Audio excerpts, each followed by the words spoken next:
Bonjour ou bonsoir, ici Julia Bunter, je suis la réalisatrice du film Fiancé et j'imagine que si vous regardez cette vidéo, c'est que vous l'avez vue. Auquel cas, j'espère que ça vous a plu et je vous en remercie en tout cas. Et je vais répondre à une série de questions pour vous.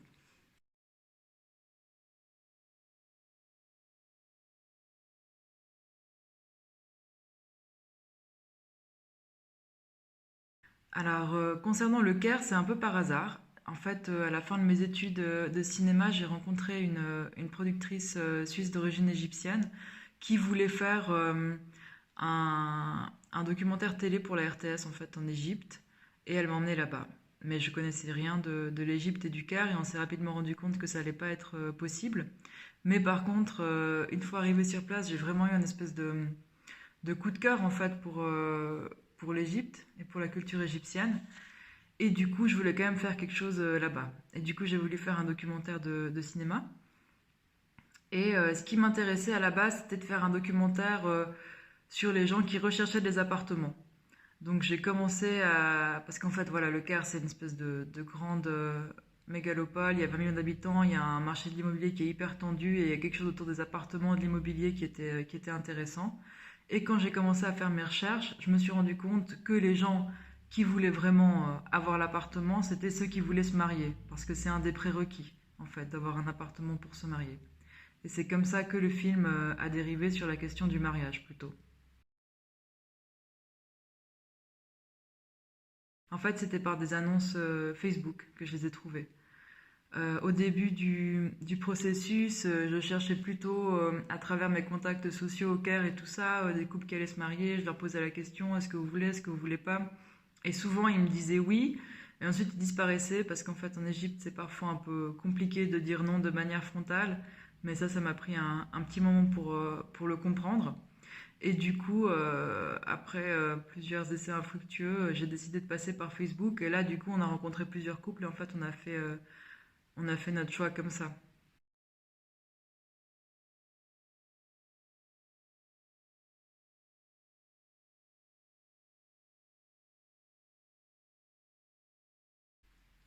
Non, je peux pas dire que j'ai eu trop de difficultés, mais c'est parce que j'ai passé beaucoup de temps. Ce couple, précisément, dans Kranda, la fille qui porte le voile et son fiancé, en fait, je les ai filmés pendant une année.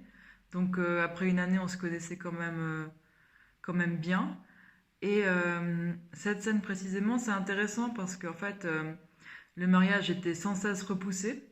Et ça faisait longtemps qu'on tournait avec eux. Et il y avait déjà le couple des comédiens qui avait rompu.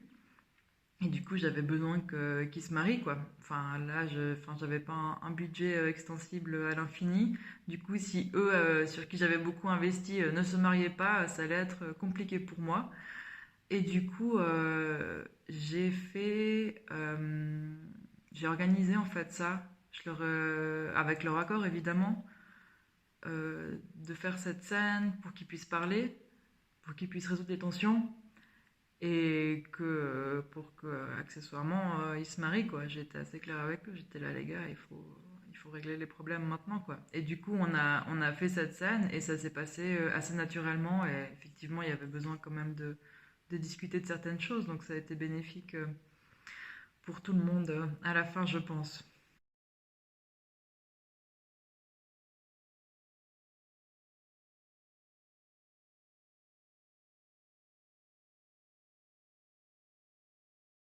Concernant ces scènes voilà où il y a des propos assez patriarcaux qui sont tenus, Euh, déjà, il faut savoir que pour faire le film, j'ai passé 3 ans en Égypte.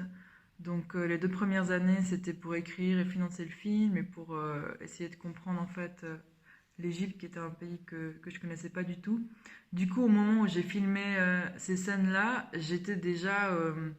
j'avais conscience que ce genre de vision du monde existait et même que c'était le cas pour beaucoup d'Égyptiens et d'Égyptiennes. Donc c'était pas une énorme surprise. Après, la question dit que je le filme de manière très neutre, mais en fait, j'avais pas forcément besoin d'appuyer trop les choses parce que c'était déjà tellement évident. Enfin, dans la scène des grands-mères notamment, Je savais que je faisais le film pour un public occidental, que ce public occidental allait probablement être assez choqué par ce qui était dit. Et du coup, j'avais pas forcément besoin d'appuyer énormément pour enfoncer les grands-mères ou pour enfoncer le père de Randa. Ce qui m'intéressait en fait, c'était plutôt de montrer la complexité des mécanismes et de montrer aussi qu'il y avait des dialogues possibles entre les générations et entre les points de vue. Donc voilà. Après, moi personnellement, j'ai ma propre opinion et je pense que le spectateur a la sienne aussi. Et à mon avis, c'est pas si neutre que ça.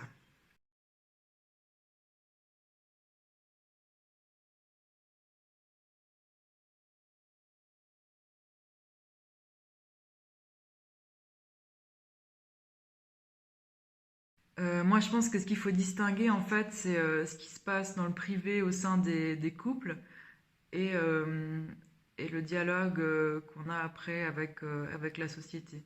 Dans le cas précis de prendre ou pas la pilule, je pense que c'est quelque chose qui se décide à deux dans l'intimité du couple et qu'effectivement, il ne va pas forcément y avoir une grande rébellion sur le moment, en fait.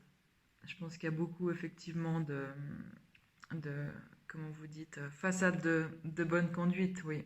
Mais après, c'est aussi complexe et c'est possible que entre ce qu'on désire, entre ce qui a été inculqué, entre ce qu'on peut réellement faire, et ben, c'est effectivement des tiraillements internes assez complexes, ouais.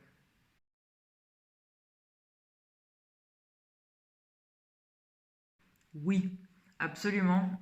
Oui, la tension était grandissante à tous les niveaux. Donc voilà, le mariage qui est quand même un événement très important, ben, je pense, dans beaucoup de cultures, mais dans la culture égyptienne, voilà, c'est vraiment voilà, le jour de sa vie, quoi. Enfin, c'est quelque chose de vraiment très important. Et il y a une grande tension aussi économique, parce qu'il faut avoir fini l'appartement, en fait, fini de meubler l'appartement pour pouvoir y emménager directement après le mariage. C'est-à-dire qu'on ne pourrait pas dire on se marie, mais on reste encore habité chez les parents un moment parce que c'est pas prêt. Il faut pouvoir emménager tout de suite une fois qu'on est marié. Parce que sinon les gens vont dire ah mais pourquoi ils t'habitent pas ensemble directement, il y a quelque chose qui se passe. Enfin, voilà, encore des choses liées à la pression sociale en fait, qui est un des thèmes du film. Et une tension, ben voilà, autour de l'idée de quitter de la maison de ses parents, de vivre à deux, de découvrir l'autre sous un autre jour. Donc oui, pas mal de tensions à l'approche du mariage. Alors j'ai filmé en fait les trois couples sur des temporalités assez différentes. Les comédiens, donc Bassem et Batoul, je les ai filmés sur 2 ans, mais de manière assez éparse.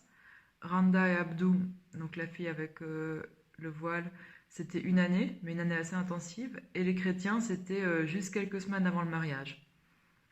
Du coup, ça a donné une matière au montage qui était assez compliquée en fait à mettre ensemble pour qu'on sente pas trop les différentes manières de filmer et les différentes temporalités entre les couples. Non, alors les gens n'ont pas vu le film en fait, encore les protagonistes. J'attends d'aller en Égypte pour le leur montrer. Alors la vie post-mariage pour les deux qui se sont mariés, donc Maryse et Randa, c'est un bébé. Elles ont les deux eu un bébé de manière assez rapprochée d'ailleurs. Et je crois que ça va bien. Randa fait toujours de la photo, Maryse, je crois qu'elle travaille aussi. Et Batoul, je crois savoir par Facebook qu'elle aurait un nouveau fiancé. Donc je crois que ça va bien aussi.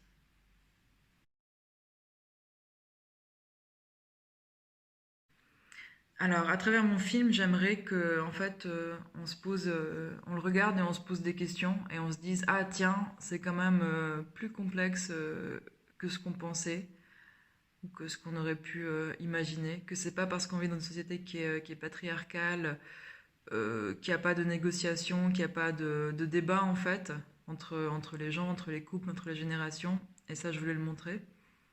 Et c'était aussi important pour moi qu'en voyant le film, on ne se dise pas seulement ah, ces pauvres Égyptiennes, c'est vraiment terrible ce qu'elles vivent, mais qu'on puisse aussi se poser des questions par rapport à soi-même, qui est en fait des choses qui fassent peut-être un peu écho. Et je pense que chez les spectateurs, mais en Suisse notamment, c'est parfois le cas. Et du coup, je suis contente de ça, qu'on soit pas dans une distanciation totale en fait.